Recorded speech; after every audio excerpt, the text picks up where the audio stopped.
जय मसीकी सम्पूर्ण आदरणीय दाजुभाइ तथा दिदीबहिनीहरूलाई आज हाम्रो दाजु तिमोथी नेउपानेबाट प्रभुको वचनलाई सुनिकन आशिषित हुनुहोस्। उहाँले नयाँ नियम र पुरानो नियममा भएको पवित्र आत्माको काम र विशेषताको बारेमा फरक यहाँ बताउनु भएको छ है। धन्यवाद। जय मसीह। अनि 13 पदमा पढ्दैछु। हिब्रू 8 अध्यायको 13 पद। एउटा नयाँ बाचा भनिकन उहाँले पहिलोलाई पुरानो पार्नु भएको छ। अब जुन चाहिँ पुरानो पारिन्छ र बुढो हुन्छ त्यो अलग हुन लागेको छ। हेर्नुहोस्, अहिलेको वर्तमान परिस्थितिमा सबै क्रिस्चियनहरूले उद्धार मुक्ति पाएका विश्वासीहरूले चाहिँ बुझ्नै पर्ने चाहिँ कुरा के छ भनेदेखि चाहिँ बाइबलमा दुई प्रकारको करार, मुख्य करार छ। करार भनेको अब जनसाधारणले पनि बुझ्नु पर्यो भने परमेश्वरसँग सम्झौता अथवा परमेश्वरसँग लेखापढी, परमेश्वरसँग मान्छे जातिको बिचमा लेखापढी भएको थियो। त त्यसमध्येमा अहिले हामी नयाँ करार न्यू कोभिनेन्टमा छौँ भने परमेश्वरले मान्छेले पाप गरिसकेपछि, आदमको सन्तानले पाप गरिसकेपछि परमेश्वरले इजरायली जातिसँग करार स्थापित गर्नुभयो। यो सबै हामीलाई थाहा छ। हाम्रो बाइबल पनि पुरानो करार नयाँ करार भनेर हामी बुझ्छौँ। त पुरानो करारमा परमेश्वरले मोसालाई सिनै पर्वतमा बोलाएर इजरायली जातिसँग करार बाँध्नको लागि ढुङ्गाको पाटी लिएर उनी माथि गए। माथि गइसकेपछि परमेश्वरले 40 दिन राखेर मोसासँग करार बाँध्नुभयो। अनि त्यो कुरो सबैभन्दा पहिला 10 वटा आज्ञा प्रस्थानको किताब 20 अध्यायमा दियो। हामी सबैलाई थाहा छ, यो थाहा पनि हुनुपर्छ। प्रस्थानको किताब 20 अध्यायमा 10 वटा आज्ञा पाइसकेपछि त्यसको विस्तृत विवरण अथवा टर्म्स एन्ड कन्डिसन चाहिँ लेखापढीमा दुई पक्षको टर्म्स एन्ड कन्डिसन हुन्छ अनि शर्तहरू हुन्छ। अनि बाचा बाँधिसकेपछि दुई पक्षबाट बाचालाई निभाउनु पर्छ। यसो हुँदा परमेश्वरले इजरायली जातिसँग बाचा बाँध्नुभयो, मोसाद्वारा 10 वटा आज्ञा दिनुभयो अनि त्यसको विस्तृत विवरण टर्म्स एन्ड कन्डिसन शर्तहरू चाहिँ व्यवस्था विवरणको किताब 28 अध्यायमा लेखिएको छ। हेर्नुहोस् है, व्यवस्था विवरण किताब 28 अध्यायमा मसँग आउनु होला। व्यवस्था विवरण किताब अध्यायमा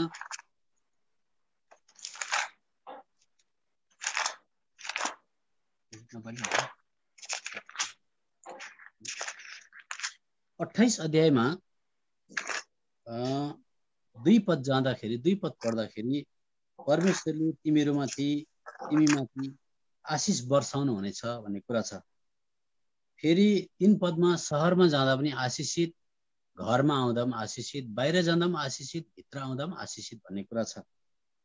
फेरि 4 पदमा जाँदा शरीरको फल अर्थात् धेरै छोराछोरी हुन्छन् भन्ने परमेश्वरप्रतिको शर्त छ। फेरि 4 पदमै पशु प्राणीको पनि वृद्धि हुन्छ भन्ने कुरो छ। अनि 7 पदमा जाँदाखेरि चाहिँ इजरायली जातिसँग शत्रु चाहिँ 7 बाटो भएर भाग्नेछ भनेर, शत्रु जुन चाहिँ शत्रु कस्तो हुन्थ्यो भन्दा अहिलेको नयाँ करारको विश्वासीको जस्तो शत्रु हुँदैन थियो। नयाँ करारको विश्वासीको शत्रु चाहिँ शैतान हो, संसार हो, शरीर यानि कि अभिलाषा हो भने पुरानो करारको इजरायली जातिको शत्रु चाहिँ हित्ती, एमोरी, गिर्गासी, परिजी, यबुसी भन्ने सांसारिक शारीरिक शत्रुहरू थिए। आशिषहरू पनि खालि भौतिक आशिष, पृथ्वी तलको आशिषहरू थिए। धेरै छोराछोरी हुने, धेरै जग्गा जमिन हुने, सुन चाँदी हुने, राम्रो स्वास्थ्य हुने इत्यादि इत्यादि यस्ता प्रकारका भौतिक आशिषहरू थिए। अनि इजरायली जातिको अगाडि चाहिँ शत्रुहरू चाहिँ 7 बाटो भएर भाग्थे भन्ने कुरो छ। अब त्यस पछाडि ढुकुटीमा अन्नको पनि दुःख हुँदैन, कुनै प्रकारको गर्व पनि तुउँदैन इत्यादि यस प्रकारका। अनि गएर 12 पद 13 पदमा जाँदाखेरि ऋण तिमीहरूले दिनेछौ, ऋण लिने छैनौ भन्ने पनि छ। तर कुरो के छ भनेदेखि चाहिँ 15 पदको शीर्षकमा गएर हेऱ्यो भनेदेखि चाहिँ आज्ञा पालन गरेन अथवा करारलाई भङ्ग गर्यो भनेदेखि चाहिँ के छ भनेदेखि चाहिँ सिधै 21 र 22 पद कृपया त्यहाँबाट कसैले पढ्नु होला। 21 र 22 पद तपाईँले ढिलो गर्नुभयो भने चाहिँ मै पढ्छु। फेरि म पढ्दैछु। हेर्नुहोस्, जुन देशमा त्यसलाई अधिकार गर्न तिमी जान्छौ तिमीलाई नमेटाउन्जेल परमप्रभुले तिमीमाथि महामारी पठाउनु हुनेछ। 22 पद, परमप्रभुले क्षयरोग, घुङ्रे ज्वरो, दहन, भदभती, पोलाइ, तरवार, सेप्राई र डुसीले तिमीलाई हिर्काउनु हुनेछ। अनि जबसम्म तिमी नाश हुँदैनौ तबसम्म तिमीलाई खेद्नेछन्। हेर्नुहोस्, शर्तमै, करारको शर्तमै लेखिएको छ कि तिमीले आज्ञा पालन गरेनौ भने तिमीहरू श्रापित हुन्छौ, मैले तिमीहरूको बिचमा महामारी ल्याउनु पर्छ। अब शर्त भनेको के हो, करार भनेको के हो, मैले धेरै थोर अघि बताएँ। दुई पक्षले निभाउनु पर्छ। अनि एकखेप लेखापढी साइन गरिसकेपछि अहिलेको भाषामा हो भनेदेखि चाहिँ त्यो जसले ब्रिज गर्छ, भङ्ग गर्छ, त्यसमाथि आज के हुन्छ, कानुन लागू हुन्छ। त्यसले त्यो शर्त पुरा गर्नुपर्छ। अब हामीले चाल पायौँ कि यो इजरायली जातिसँग परमेश्वरले करार बाँध्नु भएको थियो। अनि व्यवस्था प्रस्थानको किताब 20 अध्यायमा 10 वटा आज्ञा, अनि व्यवस्था विवरणको किताब 28 अध्यायमा जाँदा चाहिँ विस्तृत विवरण हामी पाउँछौँ। हेर्नुहोस्, अब यसलाई पुरानो करार भनिन्छ। तर अब बुझ्नुपर्ने कुरा के छ भनेदेखि चाहिँ परमेश्वरले आफ्नो व्यक्तित्व जस्तो सृष्टिकर्ता परमेश्वर हुनुहुन्छ, अग्निमय परमेश्वर हुनुहुन्छ, पवित्र परमेश्वर हुनुहुन्छ, उहाँले आफ्नो जस्तो व्यक्तित्व छ त्यस्तै व्यक्तित्वमा मान्छे जातिसँग करार बाँध्न चाहनुभयो। अनि कुरो के हो भनेदेखि चाहिँ परमेश्वर त यति साह्रो अग्निमय हुनुहुन्छ कि बाइबलमा लेखिएको छ, हामीलाई थाहा छ, कुनै पनि मान्छेले उहाँको चेहरा हेरेर बाँच्न सक्दैन। त्यस्तो भयज्ञ अनि प्रतापमय अग्निमय हुनुहुन्छ। तर त्यस्तो हुँदा पनि मान्छे जातिसँग सङ्गति गर्न चाहनुभयो। अनि परमेश्वरले मान्छे जाति पापी भए तापनि इजरायलीको बिचमा मन्दिर पनि बनाउन लाउनु भयो, हामीलाई थाहा छ। प्रत्येक वृद्धहरूले, मसिनाहरूले पनि वचन बुझ्नुपर्छ। अनि जब मन्दिर बनाउन लाउनु भयो, मन्दिर बनाउन लगाइसकेपछि पनि परमेश्वरसँग चाहिँ नजिकै गएर कसैले पनि भेटघाट गर्न सक्दैन थियो, किनभने परमेश्वर महापवित्र स्थानमा बस्नुहुन्थ्यो भनेर थाहा छ। साथसाथै वर्षमा एउटा महापुजारीले पशुको रगत लिएर गएर मात्रै भेटघाट गर्न सक्थ्यो भनेपछि नमरिकन चाहिँ कसैको प्राण नगइकन चाहिँ भेटघाट हुन सक्दैन भन्ने कुरा हामी बुझ्छौँ। अब त्यति गरिसकेपछि परमेश्वरको चाहिँ त्यो अग्निमय प्रतापले गर्दाखेरि चाहिँ यति साह्रो मतलब हरहराट डरसरी हुन्थ्यो कि कोही व्यक्ति छेउमा जान सक्दैन थियो। अनि परमेश्वरसँग व्यवहार गर्नु पर्दाखेरि उहाँको करारमा लेखिएका मसिना कुरा पालन गर्नको लागि एउटै छुट्टै विभाग अथवा डिपार्टमेन्ट लेवी भनेर खोलिएको थियो। त्यो लेवी भन्नेले चाहिँ परमेश्वरको विधिमा भएका मसिना कुराहरूलाई, सूक्ष्म कुराहरूलाई केलाएर भन्नु पर्थ्यो, गर्नु पर्थ्यो। त्यसर्थ अलिकति तलमाथि भयो भनेदेखि चाहिँ परमेश्वरको क्रोध भड्किन्थ्यो। अब उदाहरणको लागि दोस्रो सामुएलको किताब 6 अध्यायको 6 पद, कृपया कसैले त्यहाँनिर ठक्क पढिदिनु भयो भने चाहिँ मेरो यहाँ बत्ती नहुँदा मद्दत हुन्थ्यो। दोस्रो सामुएलको किताब 6 अध्यायको 6 पद पढ्दाखेरि चाहिँ जब तिनीहरू नाकोनको खलामा आइपुगे तब उज्जाले परमेश्वरको सन्दुकतर्फ आफ्नो हात बढाएर त्यसलाई समाते, किनकि गोरुहरूले ठेस खाए। अनि 7 पद, तब परमप्रभुको रिस उज्जामाथि दन्कियो अनि परमेश्वरले तिनलाई तिनको अपराधका निम्ति त्यही प्रहार गर्नुभयो र तिनी त्यही परमेश्वरको सन्दुककै छेउमा मरे। अब मैले के बताउँदैछु भने चाहिँ पुरानो करार चाहिँ यति साह्रो भयावह, किनभने परमेश्वरले आफ्नो व्यक्तित्वमै तल पृथ्वी तलमा शक्ति घटाएर आउँदाखेरि पनि एकदम भयावह हुन्थ्यो। अनि सानो त्रुटि हुँदा पनि यसरी मान्छे मर्थ्यो। अब पहिला इतिहासको किताब 21 अध्यायको 7 पदमा पढ्दैछु। अनि परमेश्वर त्यस कुरामा बेखुस हुनुभयो, यसकारण उहाँले इजरायललाई प्रहार गर्नुभयो। यो चाहिँ के सन्दर्भ हो भनेदेखि चाहिँ दाउदले आर्मी गन्ती गर्यो। आर्मी गन्ती गर्दाखेरि विधि थियो कि एउटा आर्मी गन्ती गरेको कमसेकम 6 सेकेल चाँदी परमेश्वरको मन्दिरमा चढाइनु पर्थ्यो। तर लेवीलाई नसोधिकन, यो विधिलाई नसोधिकन उनले आर्मी गन्ती गर्ने हुँदा, सेनाको गन्ती लिने हुँदाखेरि परमेश्वर बेखुस हुनुभयो।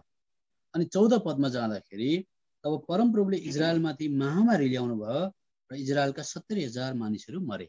अब मैले के बताउँदैछु भने चाहिँ परमेश्वरको भयावह उपस्थिति र मान्छे जाति, कमजोर मान्छे जातिको बिचमा करार भएको छ। सानो त्रुटि हुँदाखेरि मान्छे मरिहाल्थ्यो। अब यति चाहिँ हामी बुझ्दैछौँ। यसर्थ परमेश्वरले इजरायली जातिलाई करार त बाँध्नु भयो, तर मान्छे जाति कमजोर अनि धेरैचोटि परमेश्वरको लोकहरूको बिचमा महामारी आयो कतिजनालाई जमिनले निलिदियो, अनि कतिजना धेरै जङ्गली पशुहरूको शिकार बने। तरै पनि आज यो हुँदै हुँदै जाँदाखेरि के भयो भनेदेखि चाहिँ एउटा समय आयो, परमेश्वरको करारमा परमेश्वरलाई जुन प्रकारले सम्मान इज्जत दिनुपर्थ्यो दिन सकेनन्।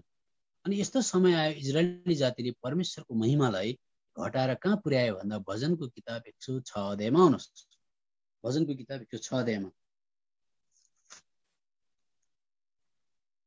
भजनको किताब 106 अध्यायको 19 र 20 पदमा पढ्दैछु।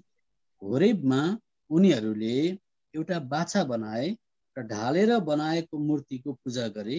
यसरी उनीहरूले आफ्नो महिमालाई घाँस खाने गोरुको रूपमा परिवर्तन गरे।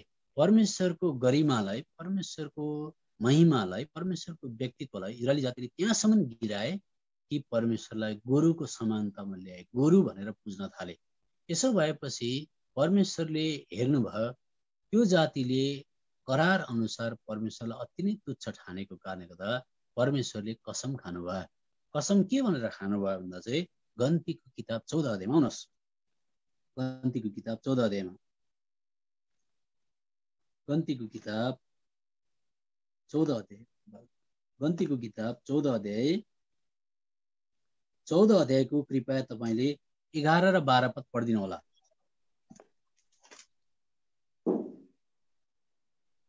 अनि परमप्रभुले मोसालाई भन्नुभयो, कहिलेसम्म यी मानिसहरूले मलाई तुच्छ ठान्छन्?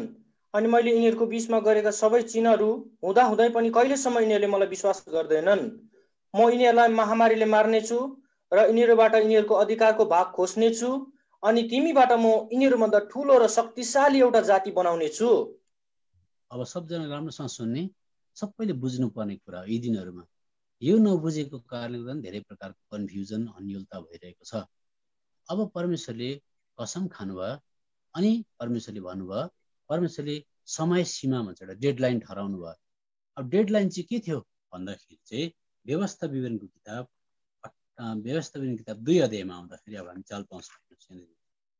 व्यवस्था विवरण किताब 2 अध्यायमा आउँदा 2 अध्यायको 14, 15, 16 पद कृपया भाइले त्यहाँ पढिदिनु होला। अनि कादेश बर्नेबाट निस्केर हामी जेरेद खोलापारीसम्म पुगुन्जेल, अर्थात् परमप्रभुले तिनीहरूसित कसम खानु भए अनुसार सेनाको बीचबाट लडाईँ गर्ने मानिसहरूको सारा पुस्ता नाश हौन्जेल जम्मा समय 38 वर्ष लाग्यो, किनकि साँच्चै तिनीहरू नाश नहौन्जेल तिनीहरूलाई सेनाको बीचबाट नष्ट गर्न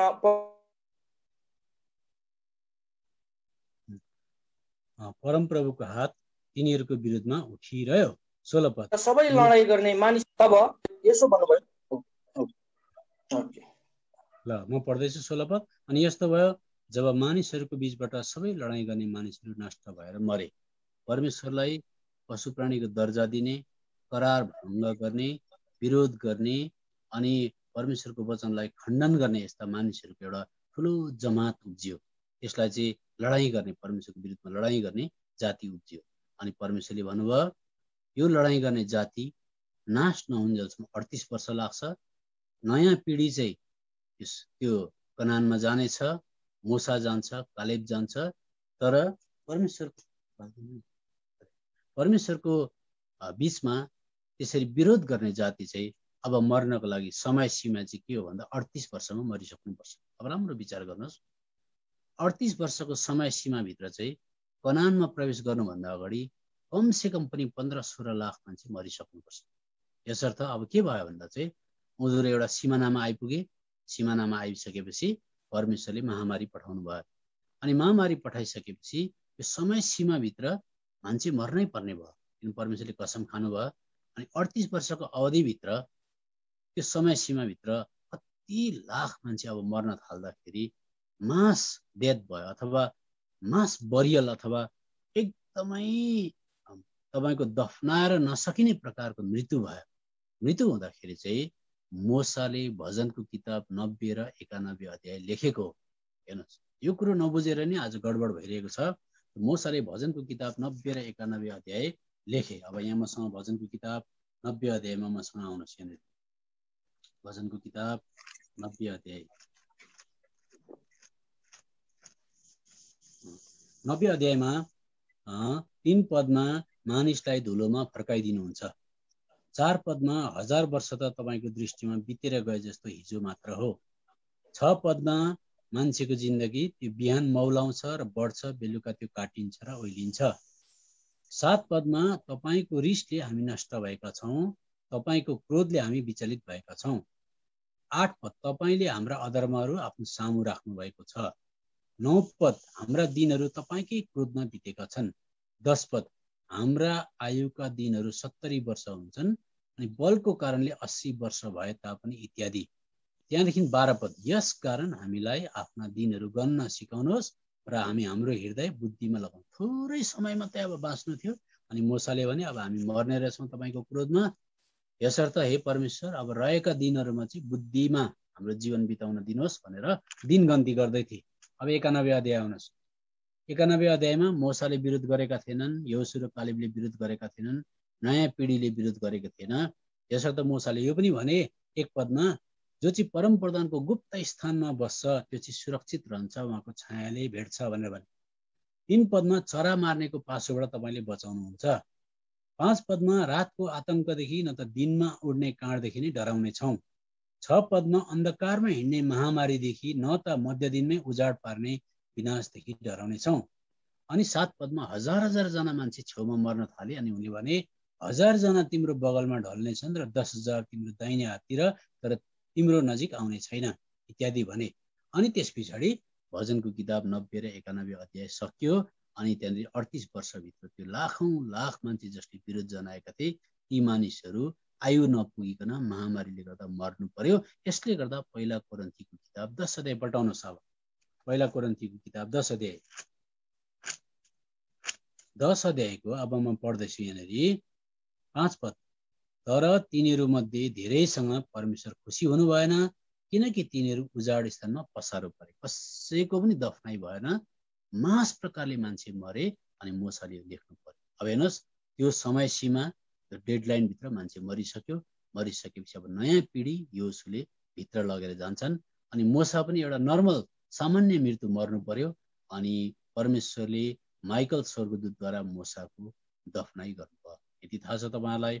अब याद गर्नुहोस् परमेश्वर, अब फेरि बताउँछु, पुरानो करारमा इजरायली जातिसँग बाँधेको करार चाहिँ परमेश्वर भर्सेस अथवा परमेश्वर र मानिसहरूको बीचमा हो। राम्रो सुन्नुहोस् है। परमेश्वर कस्तो परमेश्वर भन्दा अग्निमय, ज्वालामय, प्रतापमय, गरिमाले भरिनु भएको, मर्यादाले भरिनु भएको यस्तो प्रतापमय परमेश्वर र मानिसको बीचमा। अब विचार गर्नुहोस्, अब परमेश्वरले नयाँ करार बाँध्ने विचार गर्नु। नयाँ करार चाहिँ परमेश्वर र मान्छेको बीचमा होइन है। राम्रो सुन्नुहोस् है। अब परमेश्वर र मान्छेको बीचमा होइन। अब परमेश्वरले मान्छे जातिसँग करार गरेर त्यो प्रकारले व्यवहार गर्दा मान्छे मर्ने रहेछ। कोही मान्छे धर्मी ठहरिन पनि सकेन। यसर्थ परमेश्वरले चाहिँ अब चाहिँ बाउ र छोराको बीचमा करार हुनुपर्छ।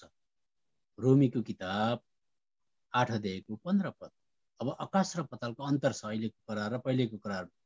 अब चाहिँ बाउ र छोराको बीचमा परमेश्वर परमेश्वर नै हुनुहुन्छ, तर परमेश्वरले बाउको जग्गा लिनुभयो। अहिले चाहिँ धर्मपुत्रको हामीलाई के गर्नुभयो, आज योग्यता प्रदान गर्नु। रोमीको किताब 8 अध्यायको 15 पद।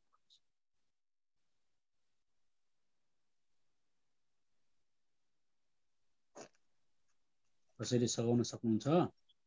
किनकि फेरि डराउनका निम्ति तिमीहरूले बन्धनका आत्मा पाएका छैनौ, तर तिमीहरूले धर्मपुत्र तुल्याउनु हुने आत्मा पाएका छौ, जसद्वारा हामी हे अब्बा हे पिता भनी पुकार्दछौ। पुरानो नियममा कसैले पनि परमेश्वरलाई बाबा भन्न पाउँदैन थियो, ड्याडी भन्न पाउँदैन थियो, मेरो बाउ भन्न पाउँदैन थियो। परमेश्वर एज अ जज, न्यायाधीशको हिसाबमा पुकार्नु पर्थ्यो। अलिकति त्रुटि भयो भने मान्छे मरिहाल्थ्यो। विधि विधान एकदम कडाकडी थियो। तर नयाँ करारमा चाहिँ परमेश्वरले प्रभु यीशु मसीहमा भएर मान्छेको रूप लिएर आएर मान्छेको दर्द, मान्छेको दुःख, मान्छेको पीडा, मान्छेको परीक्षा बुझ्नको लागि तल घटेर आउनुभयो। प्रभु यीशु मसीह भएर आउनुभयो। यसर्थ आज चाहिँ परमेश्वर र मान्छेको बीचमा हेर्दा करार छ, तर बीचमा चाहिँ प्रभु यीशु मसीह उभिनु भएको छ, जो चाहिँ मध्यस्थ हुनुहुन्छ, जो चाहिँ मान्छे हुनुहुन्छ। अनि अब परमेश्वर चाहिँ इजरायली जातिसँग रिसाए जस्तो, क्रोधित भए जस्तो महामारी ल्याउनुहुन्न। यो कुरा चाहिँ तपाईँलाई 100% थाहा हुनुपर्छ, 100% थाहा हुनुपर्छ। अब चाहिँ परमेश्वरले क्रिस्चियनको बिचमा महामारी ल्याउँछु, रिसाउँछु, अनि करार भङ्ग गर्यो भने मार्छु, यस्तो कहीँ भनेको छैन। अब कुरो चाहिँ के छ भन्दाखेरि चाहिँ यूहन्ना रचित सुसमाचार 3:16 अनुसार अहिलेको करारमा चाहिँ यसो भन्छ, सारा संसारको मान्छे परमेश्वरको शत्रु हो, तर पनि उहाँले भन्नुहुन्छ परमेश्वरले संसारलाई यति बिघ्न प्रेम गर्नुभयो, उहाँले आफ्नो एकमात्र पुत्रलाई दिइहाल्नु भयो ताकि उहाँमाथि विश्वास गर्ने कोही पनि नाश नहोस् तर उसले अनन्त जीवन पाओस् भनेर। सारा संसारको मान्छेको पापको, सारा संसारको मान्छेको बैरीको दण्ड चाहिँ येशू मसीहले क्रुसमा भोग्नु भयो। यसर्थ अहिले चाहिँ बाइबलले के बताउँछ भने पहिला पत्रस 3:9 पढ्नुहोस्। अहिले चाहिँ अब हामीले परमेश्वरलाई चाहिँ क्रोधित भएको, सिंहासनमा बसेर महामारी खणाएको यस्तो प्रकारको उहाँको चित्रलाई हामीले चित्रण गर्नु हुँदैन। अति नै प्रेमी पिता बाउ र छोराको बीचको करार छ। खराबीको बदलामा खराबी नगर अथवा गालीको दोस्रो पत्रस 3:9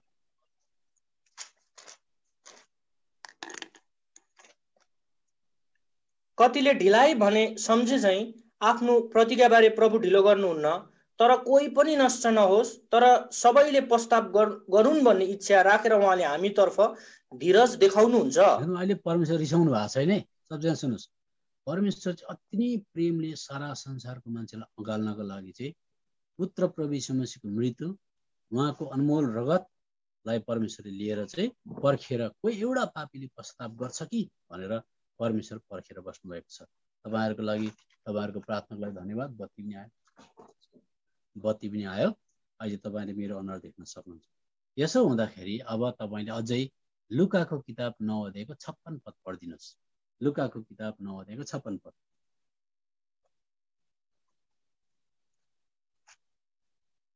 म पढ्दैछु समय बचाउनको लागि। हेर्नुहोस्, किनभने मानिसका पुत्र मानिसहरूका प्राणहरूलाई नष्ट गर्न होइन तर बचाउन आएका हुन्। अब यहाँ लुकाको किताब 9:56 भन्दछ, किनभने मानिसका पुत्र मानिसहरूका प्राणलाई नष्ट गर्न होइन तर बचाउन आएका हुन्। हेर्नुहोस्, अब आकाश र पतालको भिन्नता भयो कि भएन? अब हामीले चाल पाउँछौँ। अब अझै म पुरानो करार र नयाँ करारको बिचको एउटा भिन्नता बताउँछु। पुरानो करारमा चाहिँ परमेश्वरको पवित्र आत्मा चाहिँ मान्छेको भित्र आउन सक्नुहुन्न थियो। राम्रो सबजनाले बुझ्ने, मान्छेको भित्र आउन सक्नुहुन्न थियो।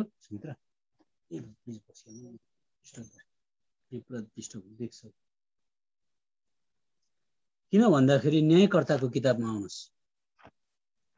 न्यायकर्ताको किताबमा, न्यायकर्ताको किताब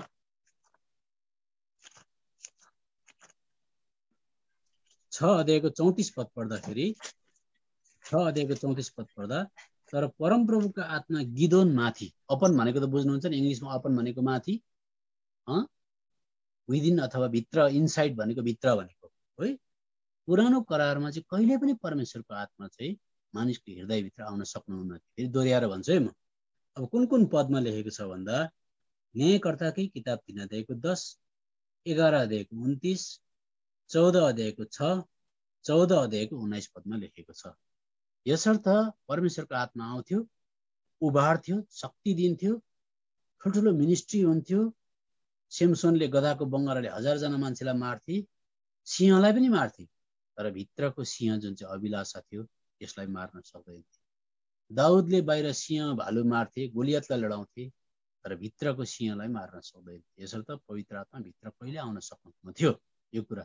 तर नयाँ करारमा चाहिँ गलातीको किताब 4:6 पढ्दाखेरि त्यो परमेश्वरले पुत्र प्रभु यीशु मसीहमा भएर, पुत्र प्रभु यीशु मसीहले पवित्र आत्मामा भएर नयाँ करारको विश्वासको हृदयभित्र बास गर्नुहुन्छ।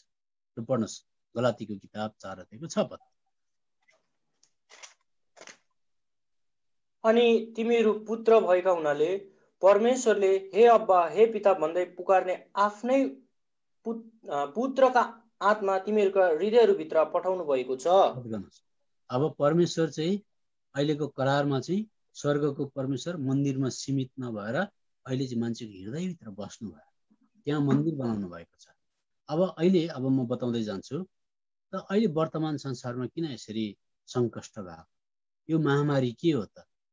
यो लडाईँ के हो त भन्दाखेरि याद गर्नुहोस्, अहिले हामी बसेको पृथ्वी चाहिँ थर्ड ह्यान्ड भइसकेको छ। थर्ड ह्यान्ड भनेको चाहिँ 3 खेप प्रयोगमा आइसकेको छ। जस्तो कसैले एउटा स्कुटर किन्यो, बाइक किन्यो भने ब्रान्ड न्यू किनेको, नयाँ किनेको कि सेकेन्ड ह्यान्ड भन्छ, अनि एकदम सोरुमबाट निकालेकोलाई ब्रान्ड न्यू भन्छ। तर एक खेप चलाइसकेकोलाई अर्कोले किन्यो भने सेकेन्ड ह्यान्ड भन्छ। हामी अहिले बसेको पृथ्वी चाहिँ थर्ड ह्यान्ड भइसकेको छ, 3 खेप प्रयोगमा आइसकेको छ। उत्पत्तिको किताब 1 अध्यायको 1 पद पढ्दा परमेश्वरले आकाश र पृथ्वीलाई सृष्टि गर्नुभयो। जब त्यो प्रधान स्वर्गदूत खस्यो, 2 पदमा, उत्पत्तिको किताब 1 अध्यायको 2 पदमा पृथ्वी आकार बिनाको, शून्य र अँध्यारो भयो। फेरि 3 पददेखि 31 पदसम्म, उत्पत्तिको किताब 1 अध्यायको 3 देखि 31 पदसम्म परमेश्वरले रिमेकिङ अथवा फेरि पनि पुनर्निर्माणको काम गर्नुभयो। गरिसकेपछि चिटिक्क परेको आकाश पृथ्वी भयो अनि परमेश्वरले अदनको बगैँचामा लाउनु भयो। सेकेन्ड ह्यान्ड भयो, 2 खेप प्रयोगमा आयो। अब त्यसको पछाडि मान्छे जातिले पाप गरे, नोहको समयमा जल प्रलय ल्याएर पृथ्वी फेरि खतम भयो। त्यहाँबाट फेरि नोहको जल प्रलय पछाडि अहिले हामी बाँचेको पृथ्वी चाहिँ थर्ड ह्यान्ड हो। अब यो फोर्थ ह्यान्डमा चाहिँ अब के हुन्छ भन्दा परमेश्वरले यसलाई आगोद्वारा जलाउनुहुन्छ र नयाँ आकाश नयाँ पृथ्वी बनाउनुहुन्छ। अब याद गर्नुहोस्, अब अहिले वर्तमान संसारमा महामारी किन छ छुटकरीमा बताउँछु म। अदनको बगैँचामा न पहिरो जान्थ्यो, न टोर्नाडो आउँथ्यो, न भैँचालो आउँथ्यो, न यास भन्ने आज कुनै प्रकारको तुफान आउँथ्यो, न त अहिले जस्तो मेलेम्चीमा बाढ आएर मान्छेको घर के भन्छ बेहाल बनाउँथ्यो, न त कुनै प्रकारको प्राकृतिक प्रकोपहरू आउँदैन। तर जब मान्छेले पाप गर्यो, पाप गरेपछि पशुहरू पनि हिंसक भए अनि त्यस पछाडि पृथ्वी तलमा आज बिस्तारै बिस्तारै पृथ्वी के हुँदै गयो, पुरानो हुँदै पुरानो हुँदै पुरानो हुँदै गयो। मान्छेको अधर्म र अपराध बढ्दै गयो बढ्दै गयो। अब याद गर्नुहोस्, उत्पत्तिको किताबमा आउनुहोस् मसँग छिटो छिटो। उत्पत्तिको किताब 4 अध्याय, 4 अध्यायको 10 पदमा सबैभन्दा पहिलो हत्या मर्डर भयो। मर्डर हुँदाखेरि कैनले हबिललाई मार्यो, त्यसको रगत जमिनमा पुग्यो। 10 पदले भन्छ पृथ्वीले दुहाइदियो, रगतले चिच्यायो। पृथ्वी बोल्छ, याद गर्नुहोस्, पृथ्वी हामीसँग बोल्दैन, परमेश्वरसँग बात मार्छ। ताराहरू परमेश्वरसँग गफ गर्छन्। प्रत्येक इनएनिमेट अब्जेक्ट र एनिमेट अब्जेक्ट अथवा मृत हामीले जस्ता सोच्छौँ, ढुङ्गा पनि बोल्छ परमेश्वरसँग। यसर्थ पहिलो हत्या हुँदाखेरि पृथ्वीले गुहार लगायो भनेदेखि अहिलेसम्म पृथ्वी तलमा कति हत्या भयो, कति बलात्कार भयो, कति भ्रष्टाचार भयो, कति शोषण भयो, कति अन्य अत्याचार भयो, यो पृथ्वी तलको छातीमाथि भएको छ। यसर्थ पृथ्वी तलमा पाप र अधर्मले गर्दा पृथ्वी तल पुरा मतवाला मान्छे जस्तो हलिँदैछ भन्छ बाइबलमा, हामी यो कुरा पाउँछौँ। त्यसो हुँदा हामी थर्ड ह्यान्ड पृथ्वी तलमा छौँ। अब अर्को कुरा, यो पृथ्वी जब पाप भरिँदै भरिँदै भरिँदै गयो, मान्छेले अनेक थरीका पापहरू गर्दै गए। अब म एउटा कुरा बताउँछु, पहिलो विश्वयुद्ध भयो, दोस्रो विश्वयुद्ध भयो। पहिलो विश्वयुद्धमा 40 लाख मान्छेको ज्यान गयो, 40 लाख मान्छेको ज्यान गयो। कसले कसलाई मार्यो? मान्छेले मान्छेलाई मार्यो। 21 लाख आमा बिनाको बाउ बिनाको नानीहरू जन्मियो, त्यसलाई फाउन्डलिङ भन्छ। अत्याचार, अन्याय, सेनाहरूको अत्याचार अन्यायले त्यस्तो खालको जन्मिनु पर्यो। तिनीहरू टुरा भए, टुरा भएपछि माया प्रेम नभएका भए, तिनीहरूलाई टमी भन्थ्यो इङ्ल्यान्डमा, टमी। अनि त्यस्ता मान्छेले इन्डियामा आएर धेरै मारपिट गरे। जस्तो इन्डियाको स्वतन्त्रता जुन प्रकारको मुभमेन्ट थियो त्यति बेला त्यस्ता टमीहरूले मान्छे कुटेको यहाँनिर थियो। अनि पृथ्वी तलमा दोस्रो विश्वयुद्धमा 75 लाख मान्छे मर्यो। अनि कमसेकम 30 लाख मान्छेहरू आज यसरी घातक यो हातखुट्टा बिनाको विकलाङ्ग बने। किन भन्दा मान्छे जातिले रासायनिक तत्त्वहरू निकाल्यो, परमाणु बम बनायो अनि पड्कायो। पड्काइसकेपछि सबै मान्छेले मान्छेलाई मार्यो। सासना बढ्दै गयो, दुःख बढ्दै गयो, शत्रुता बढ्दै गयो, पल्लो घर शत्रुता, लोभ र लालच बढ्दै गयो। अनि यो पृथ्वी हामीलाई थाहा छ, यो पृथ्वी शैतानको हातमा छ। त अब एउटा विवादास्पद कुरा छ। बाइबलले भन्छ परमेश्वरले पृथ्वी तललाई चलाउनुहुन्छ, शैतानको हातमा पृथ्वी छल भन्छ। तर के हो भन्दाखेरि परमेश्वरले उत्पत्तिको किताब 8 अध्यायको 22 पद एकजनाले पढ्नुहोस्। उत्पत्ति 8 अध्यायको 22 पदले भन्छ पृथ्वी रहेसम्म सिजन, ऋतुहरू, घाम झुल्काउने कुरा, पानी पार्ने कुरा, दिन र रातको अन्त हुँदैन भनेर परमेश्वरले यो काम चाहिँ उहाँको तर्फबाट गरिरहनुहुन्छ। पढ्नुहोस् उत्पत्ति 8:22। पृथ्वी रहेसम्म बिउ छर्ने र कटनी गर्ने समय, जाडो र गर्मी, ग्रीष्म ऋतु र शीत ऋतु, दिन र रातको अन्त हुने छैन। यो चाहिँ परमेश्वरले आफूपट्टिबाट निभाउनु पर्ने कर्तव्य हो। अर्को कर्तव्य पनि के निभाउनुहुन्छ भने यो संसार दिन प्रतिदिन यसको रूप बदलिँदै जाँदैछ। पापले, अपराधले जहाँसुकै आज खल्तीले भरिएको छ। पहिला कोरिन्थी 7:31 पढ्नुहोस् कृपया। पहिला कोरिन्थी 7:31।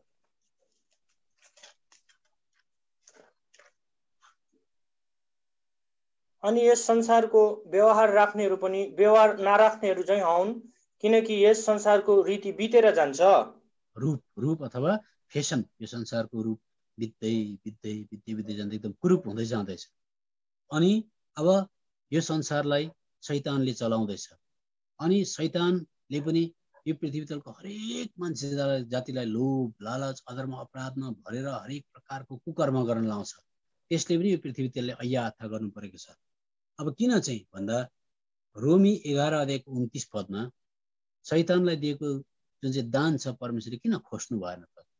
त्यो प्रधान स्वर्गदूतलाई दिएको दान जुन चाहिँ गिफ्ट थियो परमेश्वरले जब त्यसलाई सृष्टि गर्दा किन खोज्नु हुन त भन्दा परमेश्वर क्रूर हुनुहुन्न। जस्तो तपाईँ कसैको नानीको जन्मदिनमा जानुहुन्छ, कुनै विवाहमा जानुहुन्छ, तपाईँले त्यहाँनिर एउटा दान स्वरूप गिफ्ट दिनुहुन्छ। तर त्यो परिवार पछाडि तपाईँसँग शत्रु भावले तपाईँसँग रुच्छेर गयो भनेदेखि चाहिँ तपाईँले त्यो पहिला दिएको गिफ्ट खोज्न जानुहुन्न, दिइहाल्यो। परमेश्वरले पनि प्रधान स्वर्गदूतलाई गिफ्ट दिएको थियो। यति भयङ्कर उसलाई सेकेन्ड गड, दोस्रो ईश्वर भनेर मानिन्छ। यसर्थ परमेश्वरले एकखेप शैतानलाई दिइसकेको गिफ्ट परमेश्वरले विड्र गर्नु भएन, त्यसबाट छिन्नु भएन। यसर्थ बाइबलमा रोमीको किताब 11:29 लेखेको छ, किनकि परमेश्वरका अनुग्रहका दानहरू र बोलावटहरू नउल्टिने हुन्छ। जस्ता शैतानको हातमा पनि विभिन्न प्रकारको शक्ति छ। स्वर्गबाट आगो झराउन सक्छ, तुफानहरू क्रिएट गर्न सक्छ, अनि मान्छे जातिलाई क्रोधित, लोभी, अत्याचारी, अन्याय बनाएर हरेक जग्गामा रुख काटेर हरेक प्रकारको विशृङ्खलता ल्याएर यो पृथ्वी तलमा हरेक प्रकारको कुकर्म गर्छ। किनभने जबसम्म पाप थिएन, अदनको बगैँचामा न त बाढी, न त टोर्नाडो, न त कुनै प्रकारको आँधी तुफान, हावा पानी, चट्याङ, गर्जन बिजुली हुँदैन थियो। तर जब मान्छे जाति अघि मैले भने पापले गर्दा सारा संसार भ्रष्टाचार, अनि सारा संसार भ्रष्टाचार भएपछि शैतानको हातमा कुकर्मले गर्दाखेरि यो पृथ्वी उथुल छ। यसर्थ नयाँ करारको क्रिस्चियनलाई चाहिँ परमेश्वरले भन्नुभएको छ, याद गर यो पृथ्वी थर्ड ह्यान्ड छ, फोर्थ ह्यान्डमा चाहिँ आगोले जलाएर सक्छु। यसर्थ तिमी र यो पृथ्वी साथ अय्या आथा गर्दै जानुपर्छ। यसर्थ रोमीको किताब 8:22 र 23 पढ्नुहोस्। रोमीको किताब 8:22 र 23। यसर्थ अहिले परमेश्वर क्रोधित भएर अथवा परमेश्वरले यो महामारी खन्याएको थियो, मान्छे जातिको बिचमा अपराध र पापले गर्दाखेरि उब्जिएको हो। यसर्थ मान्छे जातिले आज विभिन्न प्रकारको उपदेशको किताब 7:29 आविष्कार गर्यो भनेर लेखेको छ। लु पढ्नुहोस् त रोमीको किताब 8:22 र 23। यसकारण परमेश्वरको कृपा र कठोरतालाई हेर, ती लोट्नेहरूमाथि कठोरता पर्यो। रोमी 8:22 अनि 23। किनकि हामी जान्दछौँ अहिलेसम्म पनि सारा सृष्टि एकसाथ आयाथा गरिरहेको र प्रसुति वेदनामा तडपिरहेको छ। अनि तिनीहरू मात्र होइनन्, तर हामीहरू पनि जससँग आत्माको पहिलो फल छ, हामी आफै पनि धर्मपुत्र ग्रहणको अर्थात् हाम्रो शरीरको छुटकाराको बाटो हेर्दै आफू भित्रभित्रै आयाथा गर्दछौँ। यो बाइबलले अघिबाटै अर्डेन गरेको छ, ठहराइसकेको छ। यसर्थ परमेश्वरले भन्नुभयो, म आउनुभन्दा अगाडि भूकम्पहरू हुन्छन्, म आउनुभन्दा अगाडि अनिकाल हुन्छ, म आउनुभन्दा अगाडि महामारी हुन्छ, अनि यी त सङ्कष्टका सुरु मात्रै हुन् भन्नुभयो। तर 90% क्रिस्चियनले चाहिँ हे परमेश्वर कोभिड-19 रोकिदिनुहोस्, कोभिड-19 रोकिदिनुहोस् मात्रै भन्दैछन्। तर मलाई लाग्छ 5%ले पनि परमेश्वर कोभिड-19को लागि धन्यवाद भनेको छैन होला। अब हामीले यो प्राकृतिक प्रकोप अथवा जुन प्रकारको महामारी छ यसलाई रोकिदिनुहोस् भनेको चाहिँ एक प्रकारले परमेश्वर तपाईँ नआउनुहोस्, बाटो तयार नहोस् भनेको जस्तो। अब किन धन्यवाद दिनुपर्छ कोभिड-19 लाई याद गर्नुहोस्। 1500 वर्षसम्म, फेरि सुन्नुहोस्, 1500 वर्षसम्म पुलपिटबाट सेवकहरूले, संसारका विभिन्न पुलपिटबाट सेवकहरूले जुन प्रकारले वचन दिए, जुन प्रकारले क्रिस्चियनको निम्ति लिपि तयार भयो, लिखित रूपमा, मौखिक रूपमा जति प्रकारले मेसेज आयो, त्यो मेसेजले तयार गर्न नसकेको कुरा चाहिँ मान्छे जातिको अधर्म र अपराधले गर्दा शैतानले बनाएको यो प्रकोपले चाहिँ मान्छे जातिलाई पश्चातापी बनायो। यसर्थ पृथ्वी तलमा शैतानले जुनै पनि नराम्रो कुरो गर्छ, त्यसले परमेश्वरको महिमापूर्ण त्यो योजनालाई पुरा गरिरहेको हुन्छ। शैतानले प्रभु यीशु मसीहलाई क्रुसमा लगेर टाङ्ने विचार गरे, तर परमेश्वरले त्यसको टेबललाई पल्टाइदिनु भयो अनि सबैभन्दा महिमित घटना नै क्रुसको घटना बनाइदिनु भयो। त्यसर्थ अहिले चाहिँ यूहन्नाको किताब पल्टाउनुहोस् है, यूहन्नाको किताब 16 अध्यायको 21 पद अनुसार चाहिँ पृथ्वी प्रसूति वेदनामा जाँदैछ। किन भन्दा परमेश्वरका पुत्रहरूलाई, धर्मपुत्र ग्रहण गरिएका लोकहरूलाई उब्जाउनको निम्ति, परमेश्वरको हातमा सुम्पिनको निम्ति, नयाँ आकाश नयाँ पृथ्वी तलमा लानको निम्ति उसले पनि अय्याथा गर्दैछ। त्यसर्थ तपाईँ र म चाहिँ विभिन्न प्रकारको अनिकालबाट होस्, एमडिआरबाट होस्, एड्सबाट होस्, महामारीबाट होस्, क्यान्सरबाट होस् जानुपर्छ। क्रिस्चियनलाई एक्सेप्सन छैन।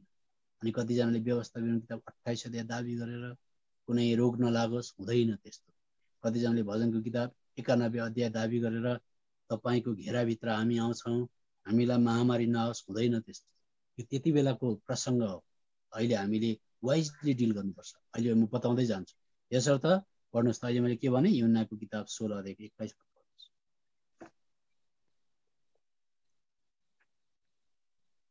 स्त्री प्रसूति वेदना हुँदा शोकित हुन्छ, किनकि उसको घडी आइपुगेको हुन्छ। तर बालक जन्मन साथ संसारमा एउटा मानिसको जन्म भयो भन्ने आनन्दको कारणले गर्दा उसले त्यस व्यथालाई फेरि सम्झना गर्दिन। हामी सम्पूर्ण रीतिले हामीहरूको शरीरको छुटकाराको निम्ति पृथ्वी तलले पनि नयाँ आकाश नयाँ पृथ्वी तलमा जानको लागि आज प्रसूति वेदनामा सबै कुरो जाँदैछ। अनि एक दिन यो समय आउँछ, अनि समय आएपछि पृथ्वी तलले पनि विश्राम पाउँछ अनि क्रिस्चियनले पनि विश्राम पाउँछ। तर अहिलेको घडी चाहिँ सङ्कष्टबाट जानुपर्छ। तपाईँ र एउटा कुरो याद गर्नु पर्यो। त्यसर्थ परमेश्वरले आज हामीलाई, अब अहिले हजारौँ क्रिस्चियनहरू यो कोभिड-19 को चपेटबाट भएर गए। कतिजना प्रभुको देशमा पनि पुगे, कतिजना अहिले पीडित छन्, कतिजना एमडिआरको, एड्सको, क्यान्सरको शिकार छन्। र के हो यो चाहिँ भन्दाखेरि, अब यशायाको किताब 53 अध्यायमा आउनुहोस्। अघि मैले के भनेको छु, अहिलेको करार चाहिँ परमेश्वर मान्छे भएर आएर पुत्र प्रभु यीशु मसीहलाई मध्यस्थ बनाएर प्रभु यीशु मसीहले मान्छेको दुःख बुझेर भोगेर अनि मान्छेसँग करार बाँध्नु भएको छ। प्रभु यीशु मसीहलाई थाहा छ एक एकवटा क्षणमा मान्छे जाति कस्तो परिस्थितिबाट जाँदैछ भनेर प्रभु यीशु मसीहलाई थाहा छ। यशाया किताब 53 अध्यायमा आउनुहोस्। 53 अध्यायको 3 र 4 पद पढ्नुहोस्। मानिसहरूद्वारा तुच्छ ठानिएको र त्यागिएको छ, शोकहरूको मानिस र दुःखसँग परिचित, यस्तो मानिस जसदेखि हामीले अनुहार लुकायौँ, तुच्छ ठानिएको, जसलाई हामीले कुनै मूल्यको ठानेनौँ। सुन्नुहोस्, 3 पदमा एकछिन 3 पदमा उठाएको छ र हाम्रै शोकहरू बोकेको छ। म भन्दैछु 53 को 3 पदमा दुःखसँग भन्ने शब्द छ। त्यो दुःखसँगको माथि टुप्पीमा घ लेखिएको छ। घको तल टिप्पणीमा अर्थ के छ पढ्नुहोस् तपाईँले।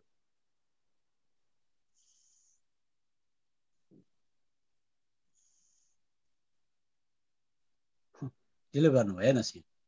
53 अध्यायको 3 पदमा दुःखसँग परिचित भन्ने शब्द छ। दुःखसँगको माथि चाहिँ घ लेखेको छ।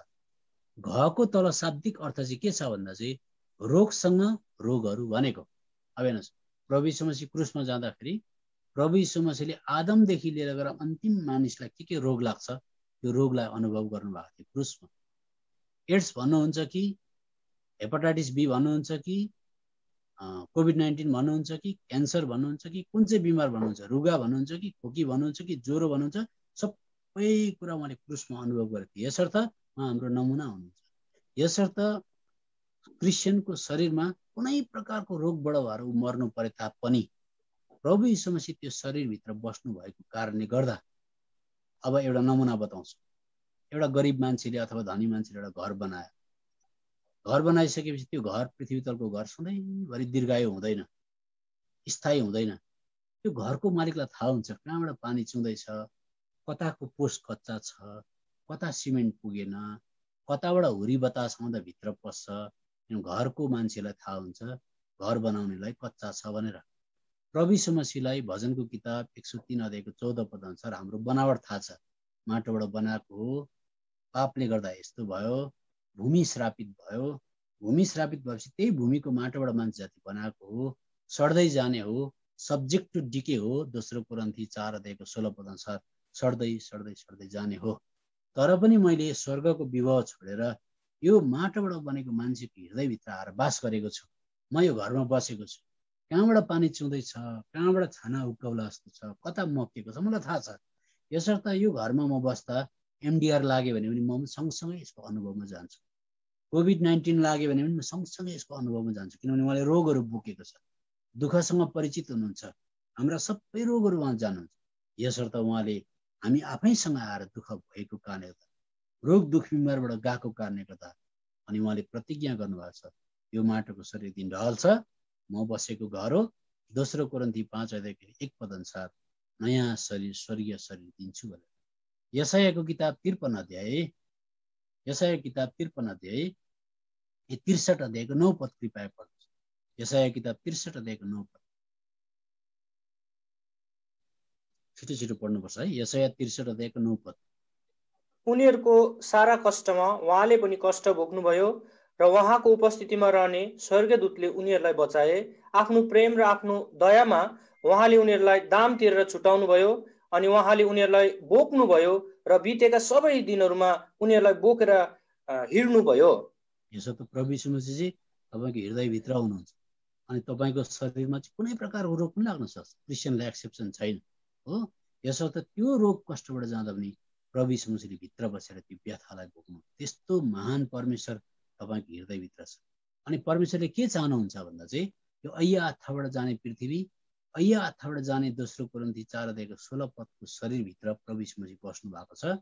तर तपाईँलाई चाहिँ त्यस्तै शरीरभित्र उहाँ बसेर तपाईँलाई चाहिँ उपासक बनाउन चाहे। अब उपासक भनेको के हो? उपासक भनेको अङ्ग्रेजीमा वर्सिपर्स भनेको। वर्सिपर्स भनेको धन्यवाद दिने मात्रै भनेको होइन। वर्सिपर्स भनेको चाहिँ कस्तो खालको भन्दाखेरि चाहिँ परमेश्वरको मानसपटमा, परमेश्वरको दिमागमा, स्वर्गमा बसेर पृथ्वी तलमा 3 जना पुरानो करारको 3 जना मान्छेको नाम चाहिँ उहाँले घरिघरि सम्झना गर्नुहुन्छ। एचकेएलको किताब 14 अध्यायको 20 पद पढ्नुहोस्। एचकेएलको किताब 14 अध्यायको 20 पद पढ्नुहोस् त। एचकेएल 14 अध्यायको 20 पद।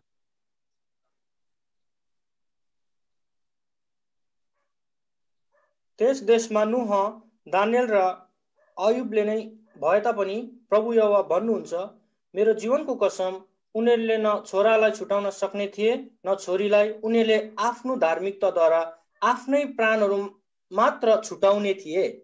अब किन 3 जनाको नाम लिएको भन्दाखेरि नोहको नाम किन लिनुभयो भन्दा चाहिँ नोहले पृथ्वी तलमा प्राकृतिक प्रकोपलाई सहेर गएका थिए। प्राकृतिक प्रकोप सहेर विजय भएर गएका थिए नोह। दानियलले के सहेका थिए भन्दा दानियल जवान थिए, शारीरिक अभिलाषामाथि विजय प्राप्त गरेका थिए। तेस्रो कुरा अयुबले के सहेका थिए भन्दा अयुबले पृथ्वी तलमा हुँदा त्यही शरीरमा 17 किसिमको रोग खपेका थिए। अर्को पालि कुनै दिन मौका पाए बताउँला। 17 किसिमको रोग खपेर पनि परमेश्वरलाई उपासना चढाएका थिए। यसो त परमेश्वरले भन्नुहुन्छ मेरो छोराछोरी चाहिँ प्राकृतिक प्रकोपबाट जानु परे तापनि, शरीरको अभिलाषाबाट जानु परे तापनि, शारीरिक रोगबाट जानु परे तापनि मेरो छोरीछोरी विजय भएको म चाहन्छु, उपासक भएको चाहन्छु। यसो त सबैभन्दा पहिला उपासना भन्ने कुरा कहाँ आयो भन्दा सुखमा आएन। धन्यवाद दिने कुरालाई उपासना भन्दैन। जब अब्राहमलाई परमेश्वरले तेरो छोरा मलाई दिन सक्छस्, बलिदान दिन सक्छस् भन्दाखेरि सक्छु भन्नु। सफरिङको टाइममा, कष्टमय समयमा उपासना भन्ने शब्द निस्क्यो।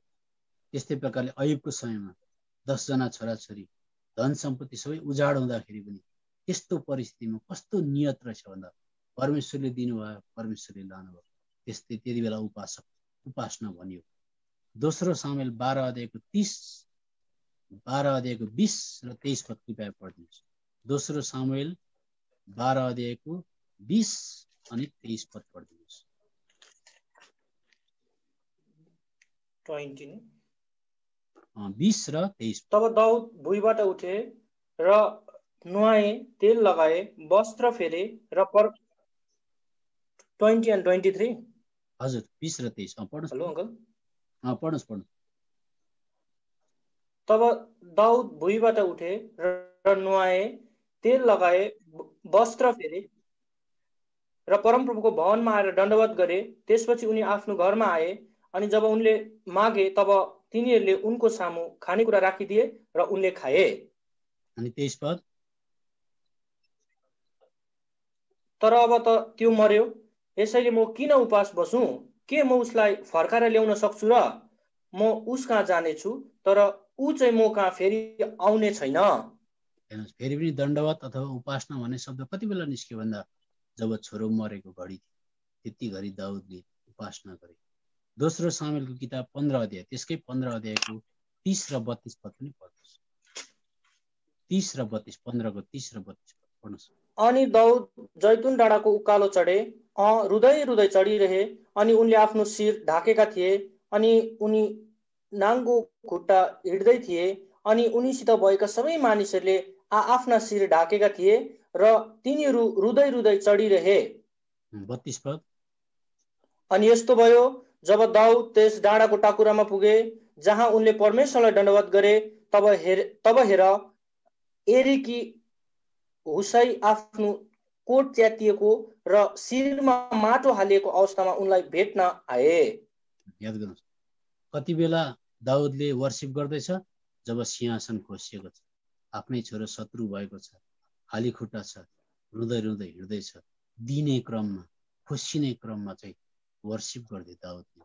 त्यसो त वर्शिप भन्ने चाहिँ जब क्रिस्चियनले दुःखबाट भएर जान्छ, परिस्थितिबाट भएर जान्छ, त्यति बेला उसको नियत चाहिँ गनगनाउने हुन्छ कि परमेश्वर तपाईँले दिनुभयो, परमेश्वरले लानु, तपाईँ सिंहासनमा हुनुहुन्छ, तपाईँको नियन्त्रणमा छ, तपाईँको सर्वोपरि परमेश्वरले संसारमा शैतानले जति प्रकारको नराम्रो काम गरे तापनि तपाईँले भलाइ उत्पन्न गरिदिन सक्नुहुन्छ। कोभिड-19 को लागि धन्यवाद, पहिला विश्वयुद्धको लागि धन्यवाद, दोस्रो विश्वयुद्धको लागि धन्यवाद भन्ने मान्छेले मात्रै अहिलेको परिस्थितिलाई ट्याकल गर्न सक्छ। अब छोटकरीमा म के कुरा बताउँछु अनि म बन्द गर्दछु।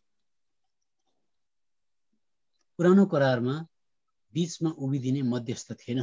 फेरि बताउँदैछु म, पुरानो करारमा बीचमा उभिदिने मध्यस्थ थिएन। परमेश्वर भर्सेस मान्छे हुँदाखेरि एकदमै भयावह उपस्थिति हुन्थ्यो। तपाईँलाई थाहा छ कि छैन, प्रस्थानको किताब 19 अध्यायमा परमेश्वर एकपल्ट आफ्नो गौरव र वैभवलाई घटाएर आउनु भएको थियो तल।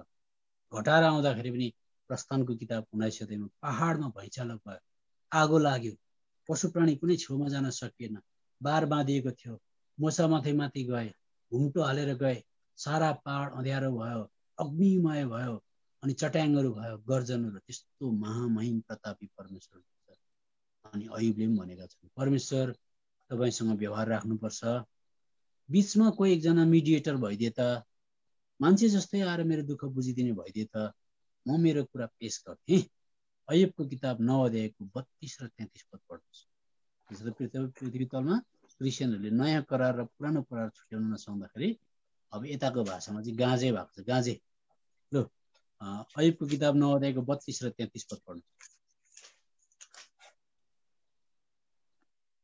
किनकि उहाँ म जस्तो मानिस हुनुहुन्न, किनकि म उहाँलाई जवाफ दिन सकौँ र हामी आपसमा मुद्दा लड्न सकौँ। अनि 33 पद पनि, न त हाम्रो बीचमा कुनै निर्णायक छन् जसले हामी दुवैमाथि आफ्नो हात राख्न सक्छन्। अब नयाँ करारको चाहिँ क्रिस्चियनको चाहिँ प्रिभिलेज पोजिसन अथवा किन एउटा असल जग्गामा छ भन्दाखेरि अब एक दुईवटा नमुना बताउँछु अनि बन्द गर्छु। याद गर्नुहोस्, क्रिस्चियनलाई आफ्नो अवस्था थाहा हुँदैन। क्रिस्चियन भनेको प्राकृतिक प्रकोप, दुख बिमार, कष्ट, क्लेश, हरेक प्रकारको शारीरिक अभिलाषाबाट विजय प्राप्त गरेर जाने हो। किन भन्दा हिब्रूको किताब 2 अध्यायको 10 पद कृपया पढ्नुहोस्। उहाँले हाम्रो जुन चाहिँ विश्वासको कर्ता हुनुहुन्छ, कप्तान हुनुहुन्छ, उहाँ चाहिँ प्रभु यीशु मसीह हुनुहुन्छ। उहाँले सबै मर्म, दुःख, कष्ट, क्लेश थाहा पाएर अगाडि कप्तान भएर जानुभएको। हाम्रो विश्वासको जहाजको कप्तान चाहिँ उहाँ हुनुहुन्छ। हिब्रू 2 अध्यायको 10 पद पढ्नुहोस्।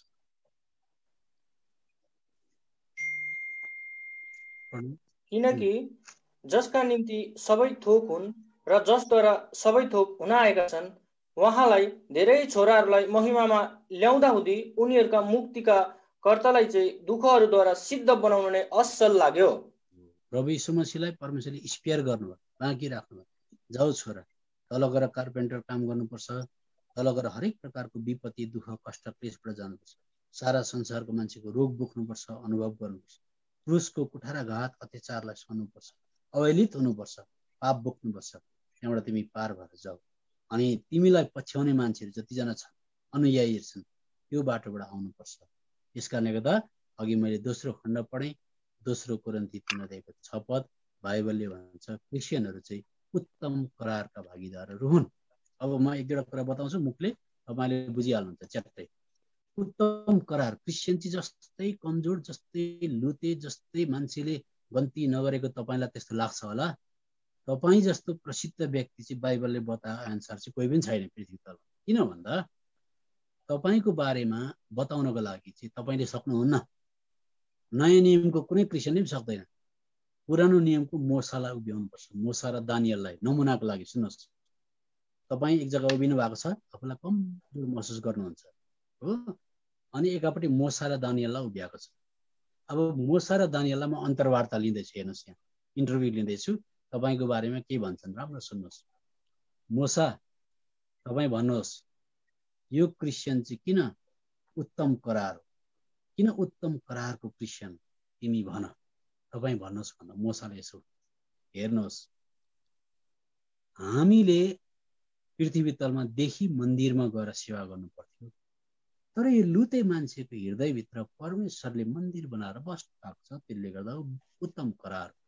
दोस्रो कुरा, हामीले पशु प्राणीको रगतलाई मन्दिरमा चढाउनु पर्थ्यो, पशु प्राणीको रगतले हामीको पापलाई ढाक्थ्यो मात्रै, तर उनीहरूको निम्ति स्वयं परमेश्वर आएर, प्रभु यीशु मसीहले आएर रगत बगाउनु भयो, त्यसले गर्दा उत्तम करार हो। तेस्रो कुरो, हाम्रो पृथ्वी तलमा भौतिक आशिष, भौतिक शत्रु, भौतिक जग्गा जमिन, शारीरिक स्वास्थ्यहरू हुन्थ्यो भनेदेखि यो मान्छेले चाहिँ पापलाई, शैतानमाथि, अभिलाषामाथि जय प्राप्त गर्न सक्छ।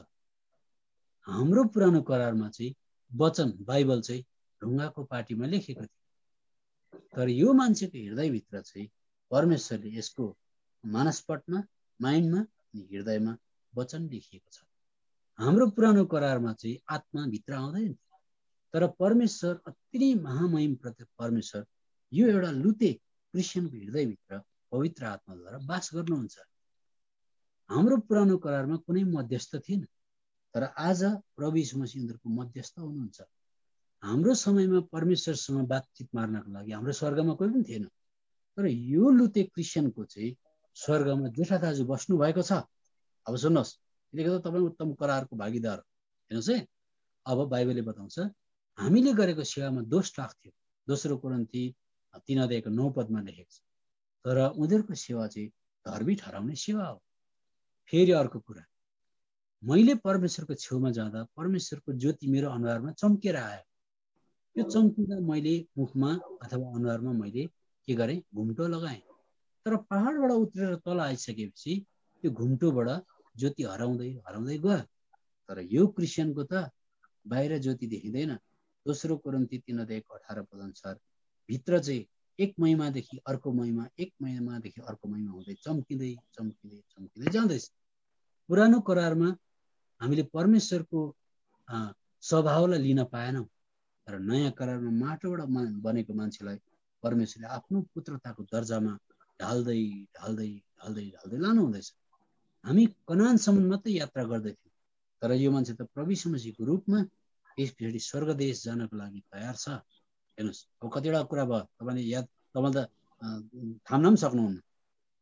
हामीले शत्रुलाई घृणा गर्नु पर्थ्यो, तर यिनीहरूले त अत्याचार अन्याय हुँदाखेरि पनि यिनीहरूले शत्रुलाई प्रेम गर्छन्।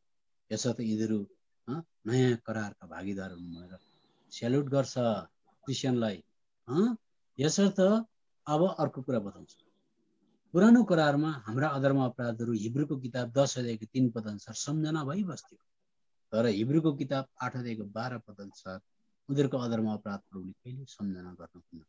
यसो भन्छ। त्यसर्थ तपाईँ कति उत्तम करारको भाग। अब दानियललाई बोल्न दिनु, दानियल भन, तिमी सिंहको खोरमा पस्दाखेरि सिंहको मुख बन्द भयो, तिमीलाई आगोको भट्टीमा हाल्दाखेरि आगोको त्यो प्रचण्ड ज्वाला नै एकदमै पेन्टिङ गरेको जस्तो मात्रै भयो, शीतल भयो। तिमी भन, तिमी त्यस्तो अद्भुत मान्छे, यो नयाँ क्रिस्चियनमा के देख्छौ, नयाँ नियमको क्रिस्चियनमा भन्दैछ भन्छ, म आगोको ज्वालाभित्र पसेँ, परमेश्वरले टेम्परेचर घटाइदिनु भयो, तापक्रम ठन्डा भयो, मैले केही पनि गर्नु परेन। म सिंहको खोरभित्र पसेँ, परमेश्वरले सिंहको मुख बन्द गरिदिनु भयो, बाख्राको पाठा जस्तै भयो, मलाई केही गर्नु।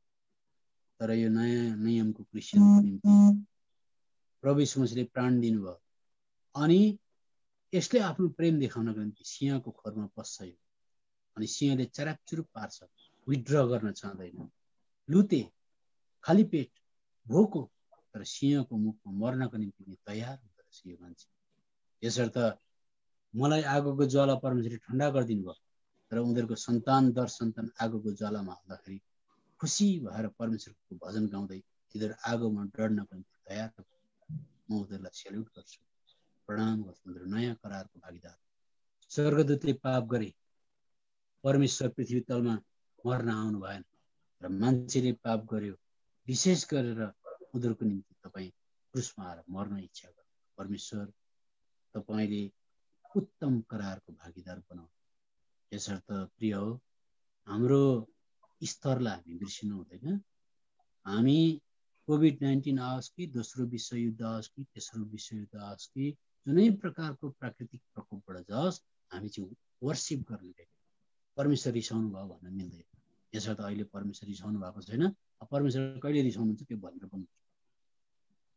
अहिले चाहिँ पृथ्वी तलमा क्रिस्चियनहरू अन्य जातिहरू पनि धेरै प्रकारको प्रकोपबाट भएर जाँदैछ, अनि अहिले चाहिँ अब शैतानले एकदमै टेम्परेचर रेगुलेटर भन्छ नि, नियन्त्रण गर्ने शक्ति बढाउँदै बढाउँदै बढाउँदै लाँदैछ। पाप, अधर्म, अपराध, अनिकाल, लडाइँ, हरेक प्रकारको कुरा बढाउँदै लाँदैछ। बढाउँदै बढाउँदै लगिसकेपछि एउटा समय सीमा डेडलाइन आउँछ। डेडलाइन आइसकेपछि त्यहाँबाट उता 3.5 वर्ष पनि उसले महासङ्कष्ट खन्याउँछ। त्यो महासङ्कष्टबाट जाँदा जाँदै जाँदा जाँदै मैले बाइबल अध्ययन गरे अनुसार चाहिँ प्रभुले आफ्नो छोराछोरीलाई उठाउनुहुन्छ। यसर्थ परमेश्वरले बाइबलमा हिब्रूको किताब 12 अध्यायमा लेखेको छ, म एकपल्ट पृथ्वी तललाई हल्लाउँछु भनेको छ। त्यसको मतलब कति बेला भन्दा, नमुनाको लागि सुन्तलाको बोट रोप्नु भएको छ तपाईँले, सुन्तलाको बोट किरा लाग्न थाले, अनि बोटमा 2-4वटा राम्रो फल मात्रै छ भने फल चाहिँ टिप्छ, अनि राम्रो प्रकारको टोकरीमा राख्छ, त्यहाँबाट मालिकले सुन्तलाको बोटलाई हल्लाउँछ र झाँगैसँग उखेल्छ। परमेश्वरले आफ्नो छोराछोरीलाई कष्टबाट जाँदा जाँदै जाँदा जाँदै टिप्नुहुन्छ, ऱ्याप्चर हुन्छ। त्यस पछाडि चाहिँ महासङ्कष्ट आउँछ, अथवा त्यो परमेश्वरले खनाउने क्रोध आउँछ। त्यो क्रोध र अहिलेको क्रोधमा चाहिँ अन्तर के छ भने, अहिलेको कोभिड-19 होस् कि चाहे कुनै प्रकारको बिमारीले मान्छे मर्दैछ भने परमेश्वर बचाइदिनुहोस् न, कुनै अरू धर्म मान्नेले पनि भगवान मलाई बचाइदिनुहोस् न, बाँच्न पाए हुन्थ्यो भने कृपा, माया, दयाको निम्ति याचना गर्ने ठाउँ हो अहिले चाहिँ।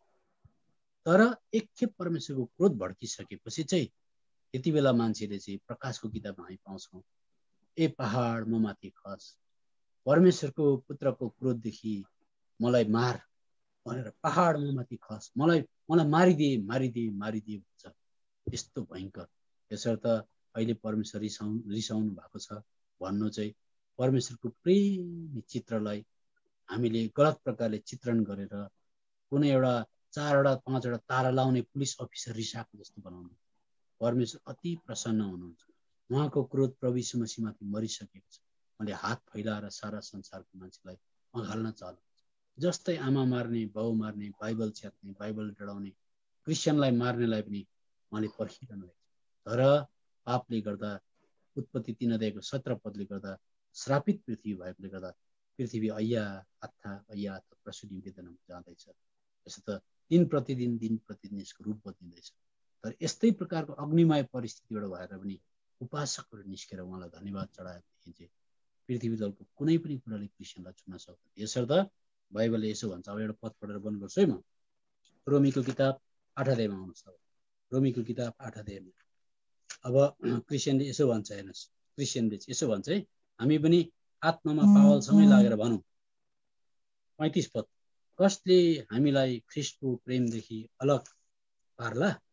के सङ्कष्टले भन्नु मतलब सङ्कष्ट आउँदैन आउँदो रहेछ यहाँ क्लेशले सतावटले अनिकालले नाङ्गो अवस्थाले खतराले वा तरवारले भन्दैछ 36 पदमा भेडा काटिनको निम्ति लगे जस्तै म लगिनेवाला छु मेरो प्रभु यीशु मसीह जसरी दुःखबाट जानु म जानेवाला छु अनि 37 र 38 39 पद पढ्छु तर यी सबै कुराहरूमा हामी उहाँद्वारा जसले हामीलाई प्रेम गर्नुभयो विजयताहरू भन्दा पनि बढी छौँ किनकि मलाई पुरा निश्चयता भएको छ न मृत्युले न जीवनले न स्वर्गदूतहरूले न प्रधानताहरूले न अधिकारहरूले न अहिलेका कुराहरूले न पछि आउने कुराहरूले न त उचाइले न त गहिराइले न अरू कुनै सृष्टिले नै हामीलाई हाम्रा प्रभु यीशु ख्रीष्टमा भएको परमेश्वरको प्रेमदेखि अलग पार्न सक्छ।